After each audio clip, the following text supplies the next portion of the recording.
अस्सलाम वालेकुम। Lecture number 12 trigonometric identities के बारे में आज हम पढ़ेंगे। अब ये ट्रिग्नोमेट्रिक आइडेंटिटीज़ क्या होती हैं इसको हम देख लेते हैं। सपोज कर लिया कि ये हमारे पास एक ट्रायंगल है, इसको हम लेबल कर लेते हैं। ये ए बी सी, ठीक है, और ये एंगल बन रहा है यहाँ पे थीटा। अब जो इसका बेस परपेंडिकुलर और हाइपोटेन्यूज है उनको भी हम कोई ना कोई नेम दे देते हैं। इसके बेस को हम सी कह देते हैं, सी के बिल्कुल ऑपोजिट स्मॉल सी, ए के opposite small A and B के ऑपोजिट स्मॉल बी, ठीक है। ये होता है ट्रायंगल को लेबल करने का तरीका। अब ये लेबल कर लिया, अब हम लोग जो ट्रिग्नोमेट्रिक रेशियोज हैं वो फाइंड कर लेते हैं। तो साइन ऑफ थीटा किसके इक्वल होता है? Perpendicular over hypotenuse. यहाँ पे परपेंडिकुलर क्या है? ए, और हाइपोटेन्यूज क्या है? बी। तो साइन ऑफ थीटा क्या आ जाएगा? ए ओवर बी, ठीक है। इसी तरह कॉस ऑफ थीटा क्या आ जाएगा? वो क्या होता है? Base over hypotenuse. तो बेस क्या है यहाँ पे? सी ओवर बी, ठीक है। इसी तरह टेन थीटा किसके इक्वल आ जाएगा हमारे पास? वो क्या होता है? Perpendicular over base. तो परपेंडिकुलर है ए एंड बेस क्या है? सी। तो ये हमने तीनों फाइंड कर लिए हैं। अब हम लोग इसको, अगर आप इसी तरह वो फाइंड करना चाहें कोसेकेंट थीटा, तो वो किसका ऑपोजिट होता है?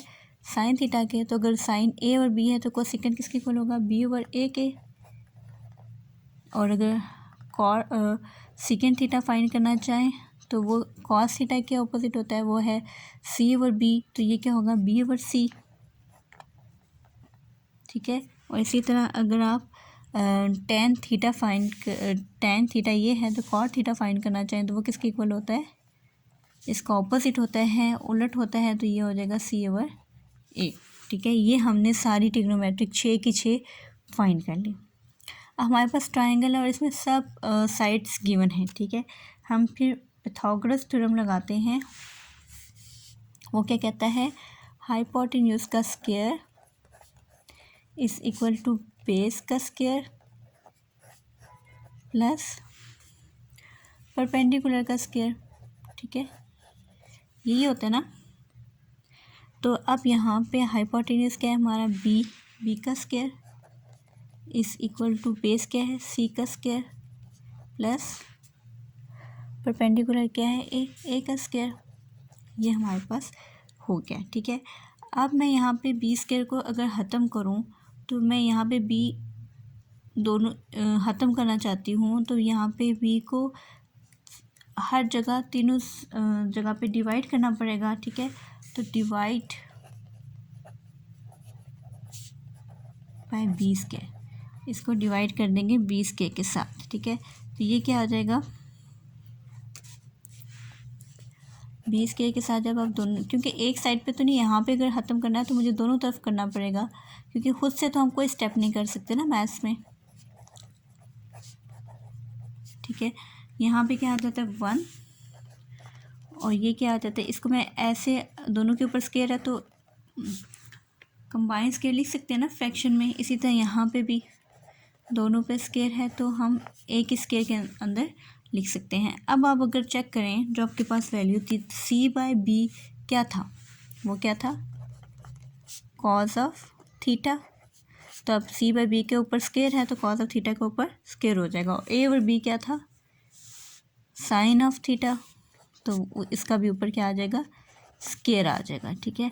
तो ये हमारे पास, इसको अगर स्क्वायर को खोल लें तो मैं यूँ लिख सकती हूँ, इसके ऊपर स्क्वायर दे दिया और इसी तरह साइन के ऊपर स्क्वायर दे दिया और इज़ इक्वल टू 1। तो ये हमारे पास एक फार्मूला बन जाता है। इसको हम कहते हैं ट्रिग्नोमेट्रिक आइडेंटिटी। इसको क्या कहते हैं? Trigonometric identity. ये हमारा आया है जब हमने सारे को बी स्क्वायर के साथ डिवाइड किया। अगर सबको हम सी स्क्वायर के साथ डिवाइड करेंगे तो हमारा क्या आ जाता है? इसी को अब हम सबको सी स्क्वायर के साथ डिवाइड करते हैं, ठीक है। इसको दोबारा कंसीडर कर लेते हैं, इसको 1 कह देती हूँ, ठीक है। तो इसको दोबारा कंसीडर करें, अगर आप इसको जब मैं सी स्क्वायर के साथ डिवाइड करूँगी, ठीक है, तो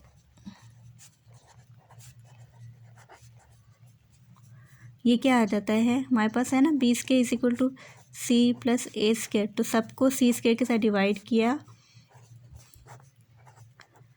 ये क्या आ जाता है हमारे पास, बी ओवर सी क्या है,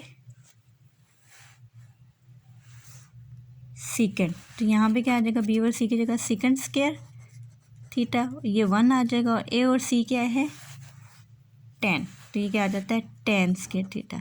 तो ये एक और आइडेंटिटी आ गई है हमारे पास, वो क्या आ गई है, पहली आई थी cos square plus sine square theta is equal to 1, दूसरी आई है secant square theta is equal to 1 plus tan square theta.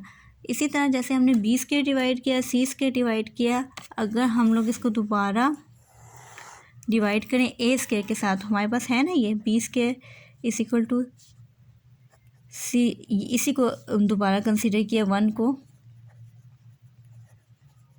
ठीक है। अब इस सारे को ए स्क्वायर के साथ डिवाइड करेंगे, ठीक है। तो किया अगर हमने ए स्क्वायर के साथ,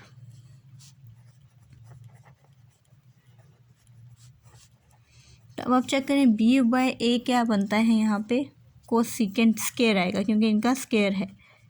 यहाँ पे क्या आ जाता है 1, सॉरी सी बाय ए की जगह क्या आ जाएगा, कॉट स्क्वायर, क्योंकि सी बाय ए की वैल्यू क्या है, कॉट स्क्वायर थीटा, और उसकी जगह क्या आ जाएगा 1। तो ये 3 आइडेंटिटीज़ हैं जो आगे इस एक्सरसाइज में यूज़ होंगी। एक है cos square plus sine square theta is equal to 1, secant square theta 1 plus tan square theta, और एक और है cosecant square theta is equal to cot square theta plus 1, ठीक है। इन सब को हम यूज़ करेंगे।